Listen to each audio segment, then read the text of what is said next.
The night air over Okinawa tasted like dust and cordite. Machine guns carved sparks off broken stone, and tracer fire stitched angry orange across the sky. In the middle of that chaos knelt a lone medic, Private First Class Desmond Doss, crouched behind a splintered ridge where American forces had already been forced to retreat. He should have gone with them. He was ordered to go with them, but the screams behind him pulled harder than any command. His uniform was soaked through, not from sweat, not from rain, but from the blood of men he refused to abandon. Each explosion rattled loose grit into his teeth. The taste of iron sat at the back of his throat. On any other battlefield, he would have been called reckless. On this one, he was something stranger, a man deliberately walking toward gunfire without a weapon. No sidearm, no rifle, not even a single bullet.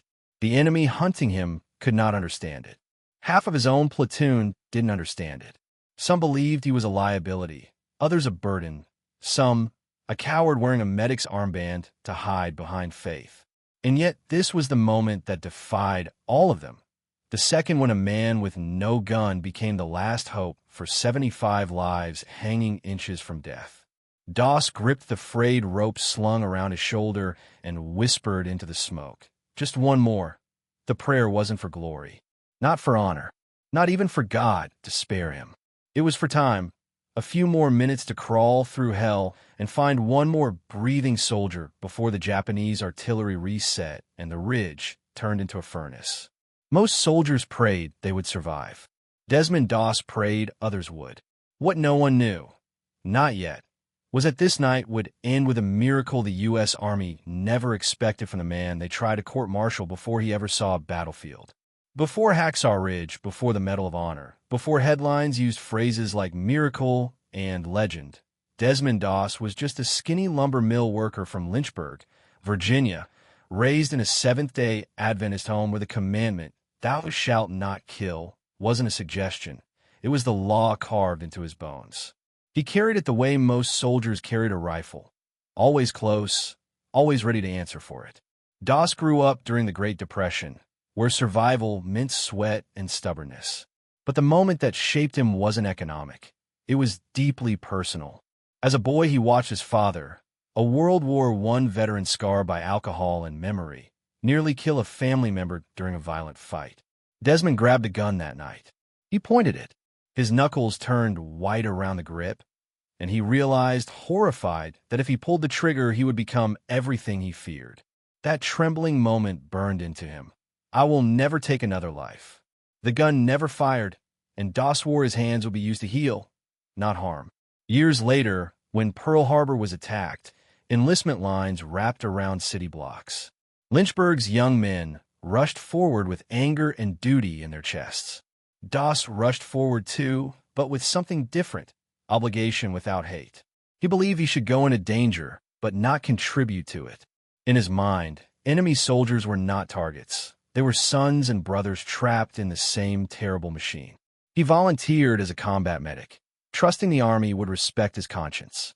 Instead, it treated him like a contradiction that needed to be erased. From the moment he stepped into uniform, he became the outlier, the one man in a sea of rifles who refused even to touch one. To officers, he was an inconvenience. To his sergeant, he was a future liability. To the men who would one day owe him their lives, he was a walking punchline. Who goes to war without a gun? That line followed him through barracks doors, mess lines, even morning roll call. Rumors spread before introductions did. Some said he was hiding cowardice behind religion. Others swore he was crazy. One soldier asked out loud, "What are you going to do when a Jap charges you? Pray him to death." The barracks laughed. Doss didn't.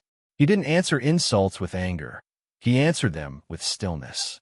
And that silence only made the others more uneasy. A man who refuses to fight is unpredictable to soldiers trained to define courage by trigger pulls and body counts. The Army tried to force his hand early. At rifle qualification, the instructor shoved a weapon into his arms and barked. "Regulations say you carry what you're issued, Private." Doss set it gently on the ground, stared straight ahead, and said, "Sir, respectfully, I will not touch a gun." That quiet defiance turned irritation into hostility. Commanders threatened him with court-martial for disobeying orders. Fellow recruits tried to beat him at night to teach him a lesson. One sergeant filed paperwork to have him removed from service entirely, calling him mentally unstable for refusing lethal force. The message was clear: you don't get to make a moral stand in a machine built for war. But here was the crack they could never seal. United States military law allowed conscientious objectors to serve, especially as medics. They could not legally force him to hold a weapon. They could not legally discharge him for faith. And they could not legally break a man whose conscience had more steel than anyone's rifle. So the Army kept him, not because they believed in his conviction, but because they couldn't find a rule to erase him. He looked like the weakest link. He was treated like dead weight before the fighting ever started. And yet a small question lingered in the back of every mind. A question no one dared say out loud. If the bullets start flying, will this man freeze, or will he run toward us when everyone else runs away? They didn't trust him. They didn't respect him. And yet fate had already written something they hadn't seen coming. The day would arrive when these same men, the mockers, the doubters, the ones who wanted him gone, would owe him every breath left in their bodies. Because battlefield courage is easy to imagine when you have a rifle. It is something else entirely when you walk into gunfire empty-handed. And the training ground hostility was only the beginning. The crucible that would either break Doss or prove him was coming next. Not at the firing range, not in the courtroom, but in the barracks and obstacle fields where humiliation became the Army's chosen weapon. Before Doss could save anyone, he would have to survive his own unit. Basic training is supposed to break men down and rebuild them into soldiers. For Desmond Doss, it broke him down, but not the way the Army expected. The men around him were reforged through discipline and aggression. Doss was reforged through isolation and scorn. The barracks didn't just dislike him. They treated him like a stain they couldn't scrub out. When bunk mates drew lots for fire watch, someone always tried to push the religious nut into double shifts. During drills, if a soldier botched a maneuver, someone inevitably muttered, maybe if the medic actually carried a gun, we wouldn't be behind. It didn't matter if Doss wasn't the cause. He was the scapegoat by default, the weak link they blamed before the sergeant even shouted. That contempt hardened into open hostility the morning Doss refused Saturday weapons training. When the platoon lined up on the range, earplugs in and rifles slung forward, Doss stayed behind, standing at parade rest like a quiet storm cloud. His sergeant stormed toward him. You don't get to pick which orders you follow, Private. Doss didn't flinch. Sir, I can't handle a weapon. Not on Sabbath. Not ever. The sergeant's jaw flexed. He didn't hear conviction. He heard insubordination. Then I'll see you court-martialed. It should have been a routine correction, a disciplinary slap on the wrist. Instead, it became a battleground of wills, dragging Doss into hearings, evaluations, and interrogations, an entire command structure trying to corner him into surrendering the one principle he would die for. They called it fitness review. It was really an eviction attempt. But there's a strange thing about moral immovability. The harder you push against it, the more solid it looks. Doss never raised his voice. He never argued. He just calmly repeated the same truth. I came here to save lives, not take them. They searched military law to find a way around him, and found none. Unable to expel him, the unit pivoted to harassment. A private accidentally slammed Doss's footlocker onto his hands. A bunkmate threw his boots across the barracks every morning so he would be late to formation. One night, someone suggested beating him until he quit. Make the problem solve itself. A few fists were cocked back. Doss stood his ground, not to fight back, but to simply not run. And somehow, that made them angrier. But the turning point didn't begin with a moral lecture. It began with something brutally simple: pain. During a live obstacle course run, one recruit slipped from a rope traverse and shattered his ankle on the pit logs below. The drill instructor barked for a medic. Before anyone else moved, Doss was already vaulting the barricade. He dropped to his knees beside the screaming soldier and bound the leg so precisely, so confidently, that even the sergeant went silent. There was no hesitation in his hands, no panic in his voice, only care. After that day, the nickname Coward didn't disappear, but softened. They mocked slower. They jeered with less fire in their throats. Because somewhere underneath the ridicule, a new thought was forming. If I'm the one lying in the dirt, who do I actually want reaching me? The next crack appeared during March drills. The platoon was ordered into a punishing 20-mile hike with full packs. Men gritted teeth, staggered, sweated, cursed the sun as it baked through helmets. When one soldier collapsed from heat exhaustion, Doss gave up his own canteen and carried half the man's gear across the final mile, while still matching pace. Not to prove anything, just because someone had fallen. Act of weakness? Or the strongest form of endurance? Slowly, something unfamiliar began to replace their contempt, doubt. They hated the idea of respecting him, but they could no longer ignore what they saw. Even the sergeant, the same man building the case to remove him, started noticing a pattern. Doss never won with ego. He never clapped back. He never retaliated.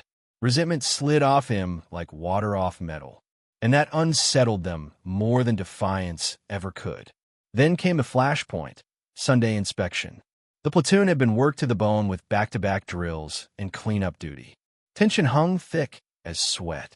When the commanding officer conducted footlocker inspection, he found Doss's medical kit meticulously prepared, but his rifle rack blank.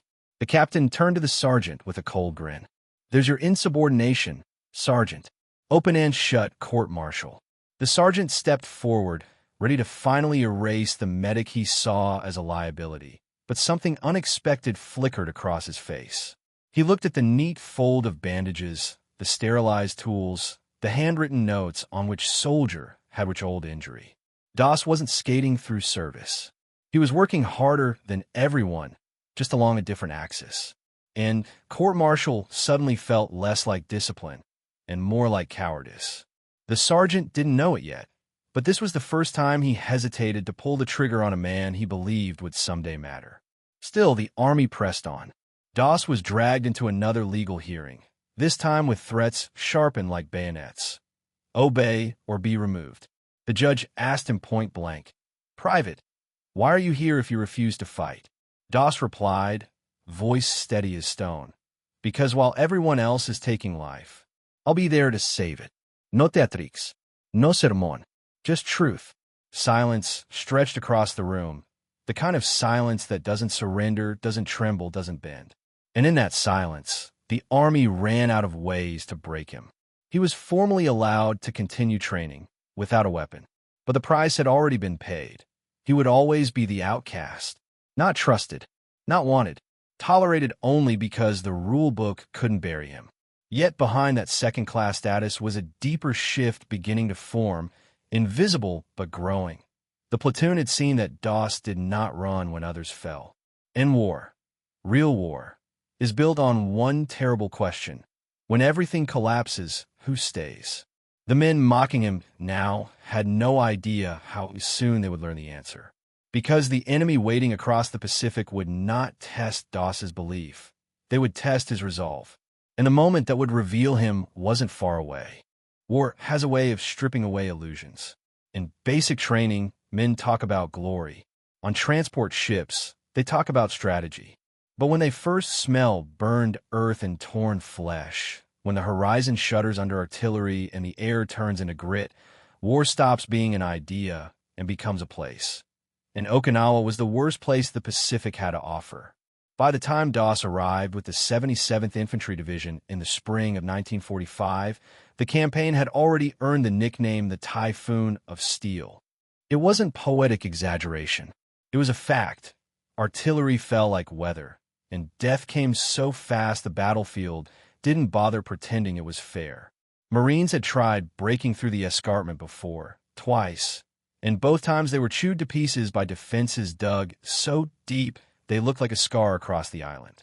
The Americans called it Hacksaw Ridge. The Japanese called it impenetrable. But before he saw the ridge, Doss first met something more immediate. Fear made visible. As the division marched through ruined villages toward the front line, the noise of the battlefield grew like thunder rolling up through their boots. The ground quivered under blasts miles away. Wounded Marines limped past them on stretchers, their eyes hollow, their uniforms scorched dark by dirt and powder. One muttered, "You boys are walking into the furnace." Another whispered, "Nobody stays up there long." The men who once mocked DOS suddenly fell quieter. War is a brutal equalizer. It erases judgment faster than it erases landscape. Tomorrow's casualties could be anyone. And medics? They became the thin thread between agony and goodbye. The night before the assault, the soldiers camped at the base of the ridge. The cliff towered above them like a jagged black tooth against the sky. Ropes and cargo nets hung over its face, the only way up. Someone joked nervously, "We're climbing into our own graves." No one laughed. DOS sat apart, wrapping his hands slowly, methodically. He checked and rechecked every bandage, every ampoule of morphine, every tourniquet, as though preparing for a storm that would try to swallow him whole. The sergeant passed by, glanced at him, and kept walking, not out of contempt this time, but because he couldn't make sense of the sight. Here was the man he considered weakest, preparing stronger than any of them. At first light, the assault began. The climb up was slow, exposed, and sickening. Men scrambled up the nets like insects on a screen, clinging to rope that swayed beneath bursts of nearby artillery. At the top waited a plateau, scorched by fire and shredded by trenches. They advanced into a silence so heavy it felt engineered, a silence that didn't come from peace, but from predators waiting for prey to step onto the trigger. Then the ridge erupted. Japanese mortar teams struck from dug-in bunkers that Americans hadn't even spotted yet. Machine guns poured fire through slits invisible from ground level. Grenades arced like black seeds, seeded into bone and blood. The line shattered in seconds. Some soldiers never even fired their weapon. The battlefield just opened beneath them like a trapdoor. Medics were supposed to wait behind the rifle line until called forward. DOS never waited. The first cry of "medic" broke through the noise, and before command could finish an order, he was already sprinting low through the smoke, sliding across dirt toward a man whose leg was half gone. He clamped a tourniquet, dragged him backwards through the mud, and shielded him with his own body until the firing slackened enough to pull him farther. That was the first. There would be dozens more. Battle after battle, DOS moved across the killing field like a ghost no one could shoot fast enough to stop. He was not protected by miracles. He was protected by purpose, by a refusal to calculate his own odds. He once told a fellow medic, "I'm not up here to survive. I'm up here so they do." There's a kind of fearlessness born not from arrogance, but from surrender, the sort that makes a man impossible to intimidate. The platoon began to notice. The same soldiers who sneered at him during training now found themselves looking for him with raw desperation. Not in shame, not in defiance, but in blunt survival instinct. The medic coming replaced jokes about prayer. DOS, find DOS, became the most common battlefield command. But Hacksaw was unlike every place they had fought before. The Japanese didn't defend lines, they defended layers. Kill one position and another opened behind it. Men fell inside trenches they thought were cleared. A foxhole might be a shelter or a coffin with a tripwire. Progress came in feet. Death came in yards. The ridge didn't feel like a terrain feature. It felt like an enemy with a pulse. When the Americans finally gained a temporary foothold, they were exhausted and bleeding. The earth beneath their boots was slick with mud and something darker. The Japanese counterassault came with a speed designed to unmake morale, screaming through smoke, firing from nowhere, vanishing before retaliation. DOS barely slept. He crawled from crater to crater, tending shrapnel wounds, burned faces, torn limbs. He bound shooting stumps and pulled morphine from pockets with shaking hands. His fingers blistered raw beneath medical tape. Somewhere in the madness, his sergeant, the same one who tried to remove him from the army, saw him crawl through an exposed gap under direct fire to drag a wounded corporal back by the collar. No weapon, no cover, only grit. Something shifted then. Not the battle.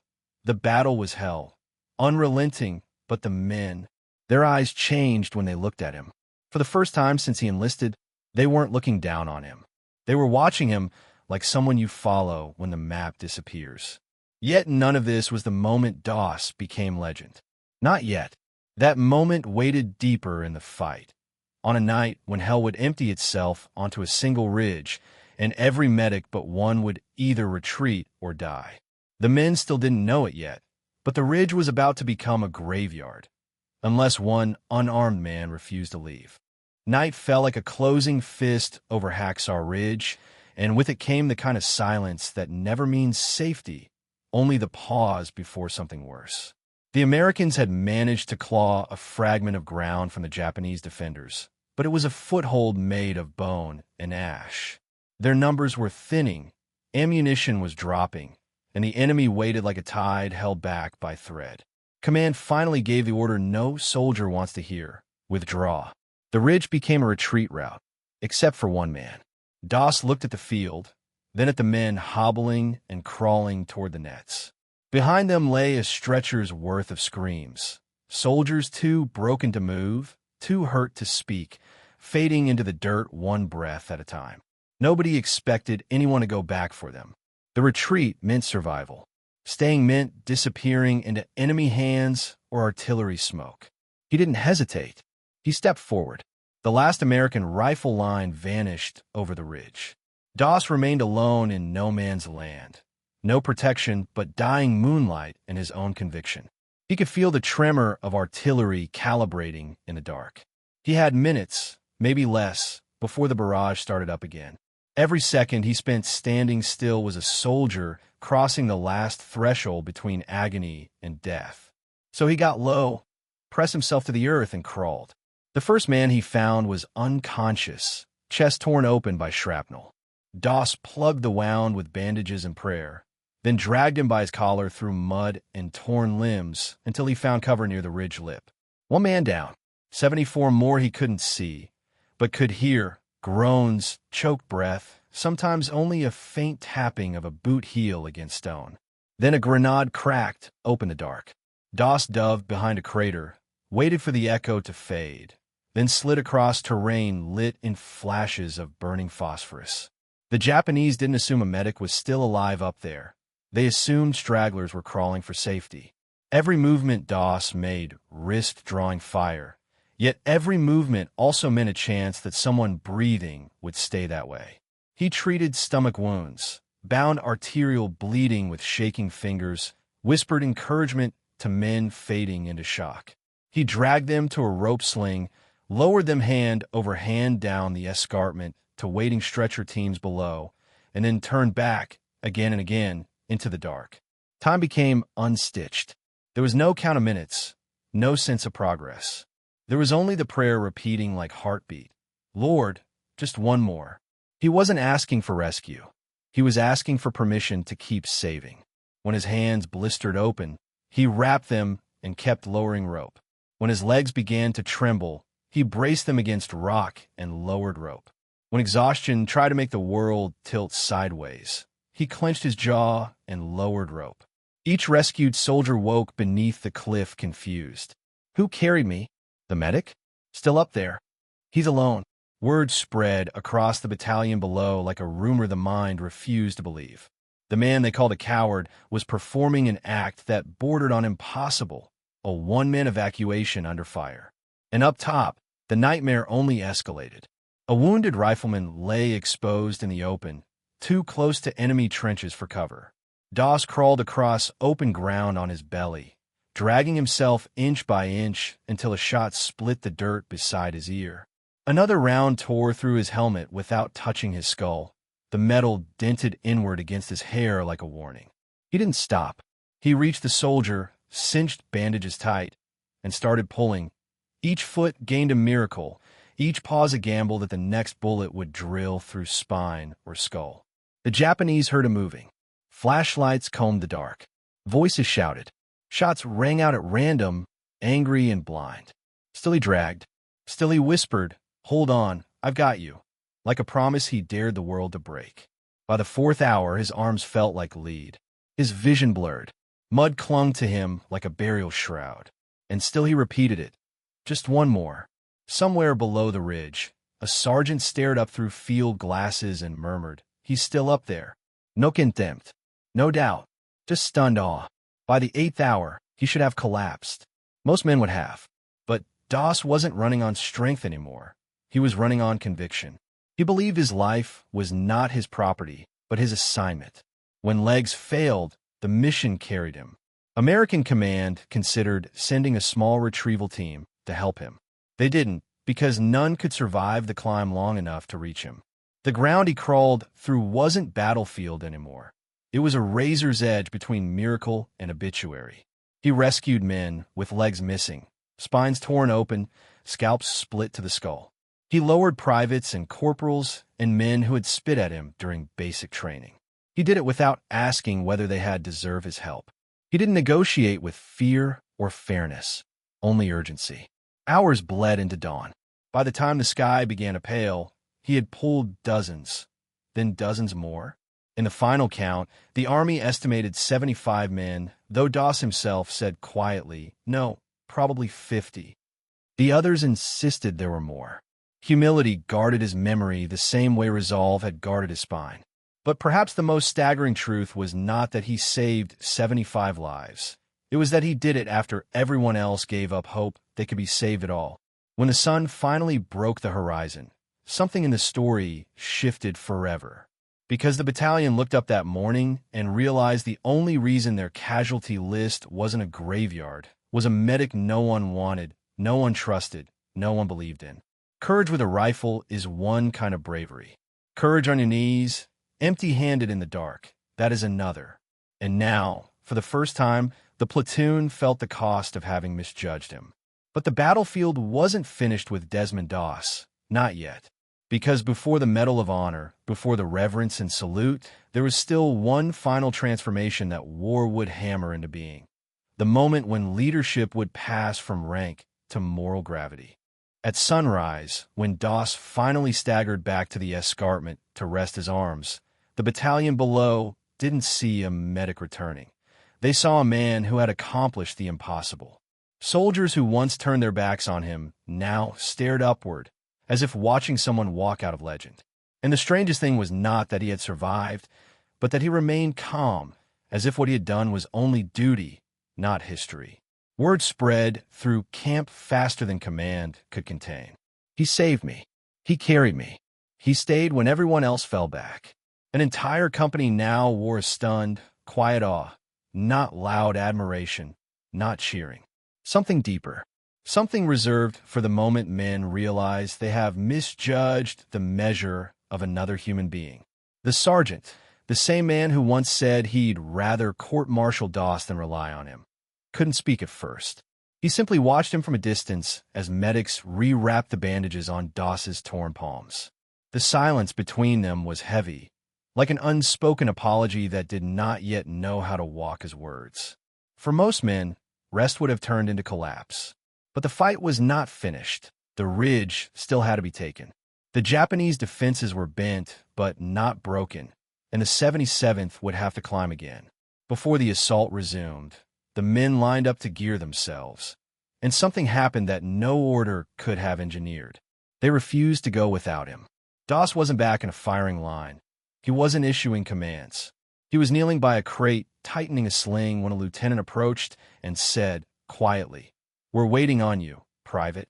Doss looked up puzzled. "Sir." "Before we advance," the officer continued, "the men, they'd like you to say your prayer." In a single breath, the chain of authority shifted. Not by rule, not by fear, but by reverence. The sergeant who once called him unfit now stood still waiting. Men who once rolled their eyes at his Sabbath observance now bowed their heads.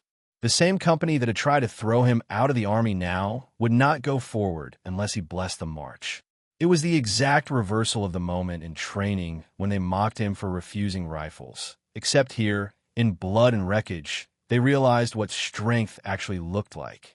Doss didn't break because the world pushed him. He absorbed the push and kept standing.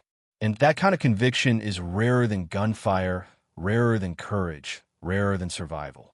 He prayed not for victory, not for vengeance, but for protection for everybody, including the enemy.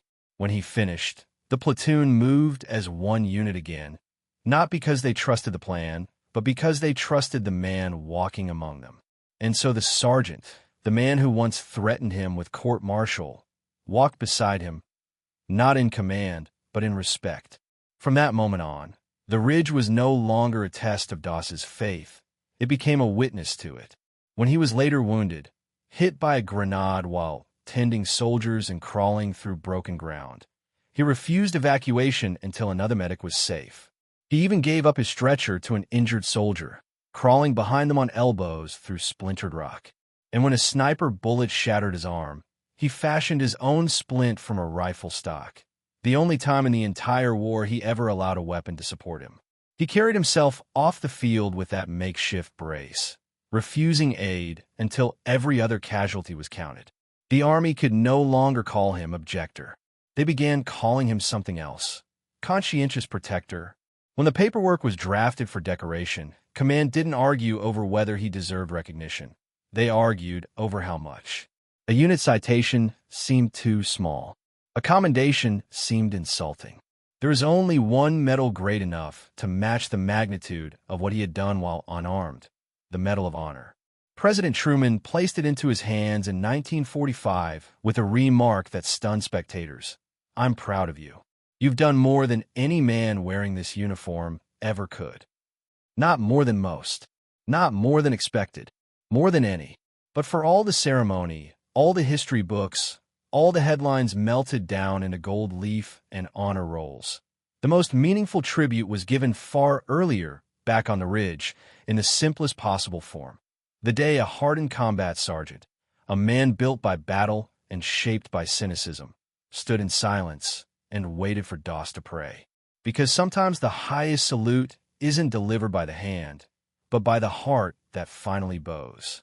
In the final measure of war, rifles may clear a path, but character makes soldiers follow it. And Desmond Doss never fired a single shot. They once mocked him as the soldier who wouldn't shoot. Yet when the world fell apart, he was the one still standing between life and death. If stories like this move you, if courage without violence still matters, subscribe for the next forgotten hero. Some battles are won without firing a single round.